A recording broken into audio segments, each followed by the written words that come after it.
Bom dia, alma linda! Que bom que você se conectou comigo hoje aqui neste canal. Que maravilhas você pode fazer hoje! Bom, para quem está chegando agora, se conectando agora aqui comigo, eu me chamo Joy Oliveira e senti um chamado de ler a cada dia um capítulo do livro Despertar da Consciência, que traz um compilado de 8 livros da série, né, de Neville Goddard. E antes de fazer a leitura, eu sempre faço uma prece e rogo para que eu seja intuída em algum texto que possivelmente será aquele texto que vai tocar a vida de alguém. E eu espero, de certa forma, que além de me tocar, porque obviamente primeiro sempre vai ser para mim, ele também possa te transformar de alguma maneira. Então vamos lá? Hoje o que veio para mim foi o capítulo 6 do livro Despertar da Imaginação. O título é Está em Você. E ele começa com um pequeno texto, como se fosse uma poesia.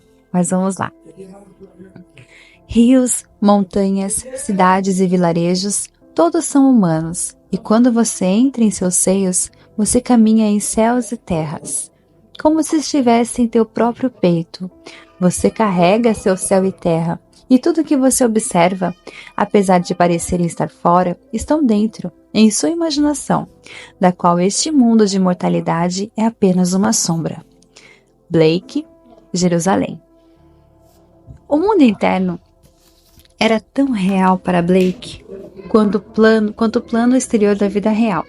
Ele olhava para seus sonhos e visões como as realidades das formas da natureza. Blake atribuía tudo ao alicerce de sua própria consciência. O reino dos céus está dentro de você. Lucas 17, versículo 21. O homem real, o homem imaginativo, investe no mundo exterior usando todo o seu potencial. A aparente realidade do mundo exterior, que é tão difícil de dissolver, é apenas uma prova da realidade absoluta do mundo interior, na sua própria imaginação. Nenhum homem vem a mim sem que o Pai dentro de mim o tenha invocado.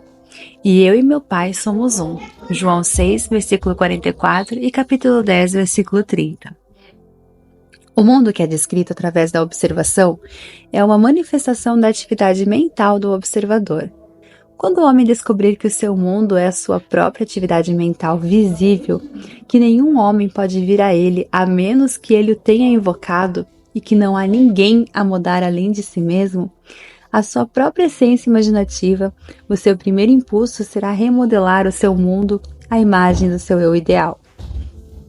Mas seu ideal não é facilmente encarnado. No momento quando ele deixa de estar em conformidade com a disciplina externa, ele deve impor a si mesmo uma disciplina ainda mais rigorosa, a autodisciplina da qual depende a realização do seu ideal. A imaginação não é inteiramente desimpedida e livre para se mover à vontade, sem quaisquer regras para restringi-la. Na verdade, o que acontece é o contrário. A imaginação se move de acordo com o hábito. A imaginação faz escolhas, mas ela escolhe de acordo com o hábito. Acordada ou adormecida, a imaginação do homem restringe-se a seguir determinados padrões definidos. É essa influência passiva do hábito que o homem deve mudar. Se não o fizer, seus sonhos definharão sob a mesma paralisia habitual. A imaginação, que é Cristo no homem, não está sujeita à necessidade de produzir apenas o que é bom e perfeito.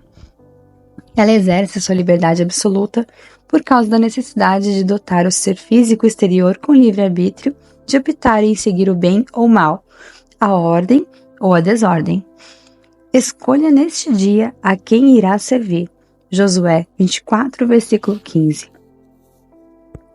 Depois que a escolha é feita e aceita, tal que ela forme a consciência habitual do indivíduo, a imaginação, então, manifesta seu infinito poder e sabedoria, moldando o mundo exterior e sensorial da manifestação à imagem do discurso interno habitual e das ações do indivíduo. Para realizar o seu ideal, o homem deve primeiro alterar o padrão que a sua imaginação tem seguido. O pensamento habitual é o indicador do caráter. A forma de mudar o mundo exterior é fazer o seu discurso interno e suas ações se alinharem com o seu discurso externo e suas ações, para que eles realizem o seu desejo. Nossos ideais estão à espera de serem encarnados, mas a menos que nós mesmos nos alinhemos com o nosso discurso interior e suas ações, com o discurso e as ações que realizem nosso desejo, eles serão incapazes de vir à luz. O seu diálogo interno e as suas ações são canais da ação de Deus. Ele não poderá responder às nossas orações a menos que estes caminhos lhe sejam ofertados. O comportamento exterior do homem é mecânico e está sujeito aos impulsos aplicados a ele, através do seu comportamento interior e dos velhos hábitos que o seu ser carrega, até que sejam substituídos por novos. Existe uma capacidade peculiar do segundo homem, o eu interior, que é dar ao eu exterior aspectos semelhantes à essência de sua própria realidade. Qualquer alteração no comportamento do eu interior resultará em mudanças externas equivalentes. Os sábios chamam a mudança de consciência de morte. Por morte se refere não à destruição da imaginação e do estado com o qual ela estava fundida, mas o rompimento da sua união com este estado. A fusão é união, não unicidade. Assim, as condições que tal união gerou desaparecem. Eu morro diariamente, disse Paulo aos Coríntios, 1 Coríntios 15, versículo 31. Blake disse ao seu amigo Craig Robinson, não há nada como a morte. A morte é a melhor coisa que pode acontecer na vida, mas a maioria das pessoas morrem muito tarde e levam um tempo extremamente impiedoso para morrer. Deus sabe que seus amigos nunca as verão ressuscitarem dos mortos. Para o homem externo, dos sentidos que não sabe nada da essência do homem interior, isso tudo é pura bobagem. Mas Blake deixou o acima citado bem claro quando ele escreveu isso no ano anterior à sua morte. William Blake, alguém que muito amava estar em boa companhia, nascido em 28 de novembro de 1757, em Londres, e morreu várias vezes desde então. Quando o homem assume o sentido de Cristo em sua imaginação, ele enxerga o porquê Cristo teve que morrer e ressuscitar dos mortos para salvar o homem. Por que ele teve que desprender a sua imaginação de seu atual estado para alinhá-la com um conceito mais elevado de si mesmo, para que ele pudesse superar as suas atuais limitações e assim salvar a ele mesmo. Aqui apresenta uma bela história de uma morte psicológica que foi testemunhada por uma amiga. Semana passada, escreveu aquele, quem ressuscitou dos mortos? Uma amiga me ofereceu sua casa nas montanhas para eu passar as férias de Natal, já que ela planejava ir para o leste. Ela disse que me confirmaria isso ainda essa semana.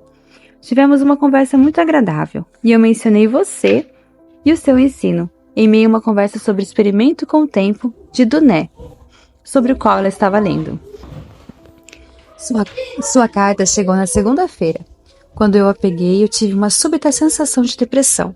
No entanto, quando eu a li, ela dizia que eu poderia usar a casa e me disse onde encontrar as chaves. Em vez de ficar alegre, eu fiquei ainda mais deprimido. Tanto que eu concluí que devia haver alguma coisa nas entrelinhas e que eu estava intuitivamente percebendo. Eu vasculhei a carta e li toda a primeira página, e logo quando eu virei para a segunda página, eu vi que ela tinha feito uma anotação na parte de trás da primeira folha.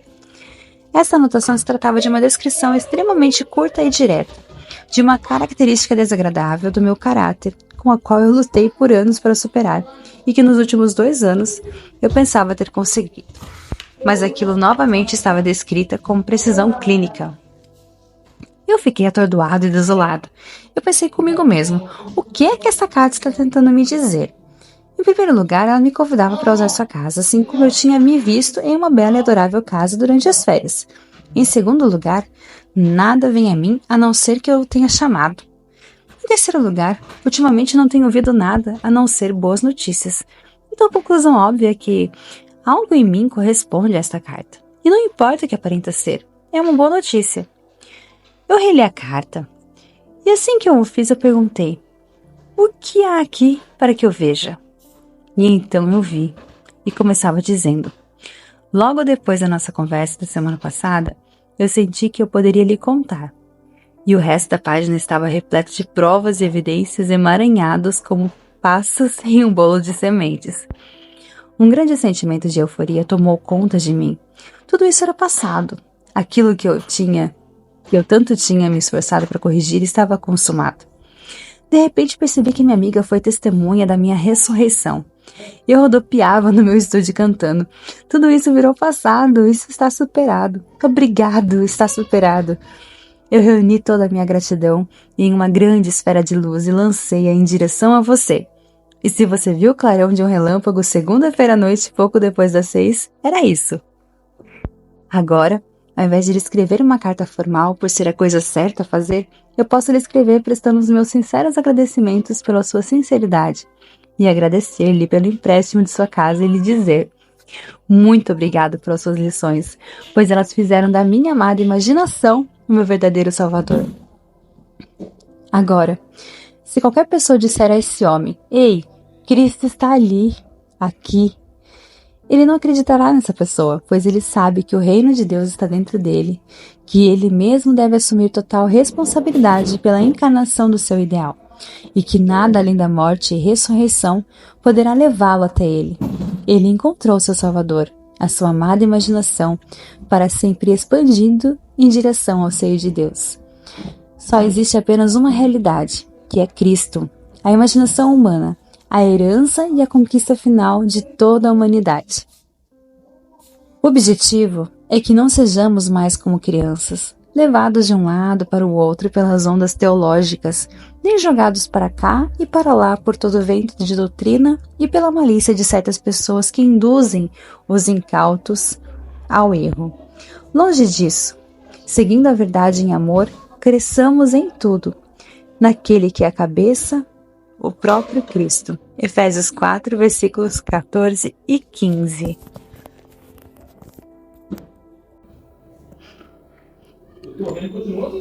Oi, gente. Bom, eu confesso que esse vídeo era para ter vindo aqui pro canal ontem, porém eu tive que passar o dia todo estudando ele para tentar entender de uma forma mais simples, uma forma mais intuída e conseguir trazer aqui como algo que soma, mas algo que eu internalizei em mim, primeiramente. Porque foi complexo eu entender esse capítulo, não sei se vocês também sentiram dessa forma. Mas, de uma forma talvez proposital ou não, estou aqui nessa manhã de Páscoa com o grande significado de ressurreição para trazer essa mensagem para vocês. Eu fiz um breve resumo do que eu consegui compreender e espero que de alguma forma eu seja compreendida nesse meu resumo e também possa somar. Mas também, se houver algo que vocês queiram complementar ou entenderam com uma outra visão, gostaria muito que vocês compartilhassem aqui comigo. Então, nesse capítulo existe uma verdade profunda, escondida por trás de cada mudança que a gente vive. Uma verdade que transcende o mundo visível. Neville Goddard, neste capítulo 6, o Despertar da Imaginação, nos lembra que tudo que a gente vê lá fora nasce aqui dentro. O mundo é reflexo da nossa atividade mental. William Blake, para quem não sabe, era um poeta muito famoso e Neville gostava muito dele. Por isso esse livro, O Poder da Imaginação, está cheio de poesias de William Blake. Porque ele que falava sobre a imaginação, que tudo começa, né, na imaginação. E Neville internalizou isso para ele e trouxe isso nos livros que ele acabou criando. Mas vamos retomar aqui que William Blake dizia, né? O homem real é um homem imaginativo. E o Neville completa, né? A realidade externa é apenas uma prova da realidade absoluta do mundo interior, a sua imaginação. Nada, absolutamente nada vem até você por acaso. Nada e ninguém aparece do nada. Se algo chegou, é porque foi chamado. Com ou sem consciência, o chamado partiu de dentro de você. Ninguém vem a mim sem que o Pai dentro de mim o tenha enviado. Isso muda tudo. Porque se você criou, você também pode recriar ou descriar. Mas atenção, assumir um ideal é fácil. Difícil mesmo é encarnar esse ideal. E é aí que entra o papel da imaginação como o nosso Cristo interior. Ela se move por hábitos, padrões. E esses padrões, se eles não forem mudados, os seus sonhos vão definhar sob o mesmo peso da rotina. Então, para transformar o mundo, você precisa transformar primeiro a conversa que você tem com você mesmo. O que você pensa, o que você sente, o que você repete, tudo são orações disfarçadas. E é por elas que Deus responde. Neville fala ainda sobre uma morte e uma ressurreição. Por isso que eu falei que não era à toa esse vídeo estar pronto no dia de hoje. Mas não uma morte física, e sim uma morte psicológica. A morte do velho eu. E para ilustrar isso, ele compartilha uma carta. Nessa carta que eu li para vocês no capítulo, também ficou confuso para eu conseguir entender quem era essa pessoa, mas eu vou definir ele como um homem, tá bom, gente? Um homem recebeu uma carta de uma amiga e ela o convidava para passar o Natal em sua casa nas montanhas. Mas, atrás da primeira página, tinha uma observação dura, uma crítica direta a um velho traço de caráter, que ele pensava já ter superado. No início ele ficou arrasado, se sentiu humilhado, deprimido, enfim. Mas aí ele lembrou das lições que ele havia aprendido naquele experimento que ele participou. Nada veio a mim a menos que eu tenha chamado. Isso ainda vive em mim, por isso apareceu. Mas agora está consumado. E então ele ressuscitou. Ressuscitou para um novo estado de consciência e viu que sua amiga, na verdade, foi a testemunha da sua ressurreição. Ele dançou no estúdio cantando: "Está superado! Obrigado, está superado!" E a carta terminou com gratidão e com uma declaração linda para ela: "A minha amada imaginação é o meu verdadeiro salvador." Assim como Jesus morreu e ressuscitou, você também é chamado a morrer para o medo, para a dúvida, para o velho eu, e renascer em fé, em poder, em amor. O Cristo está em você. É a sua imaginação, e é por ela que você transforma o mundo. Agora é com você. Tenha um abençoado dia, um grande beijo e até o próximo vídeo.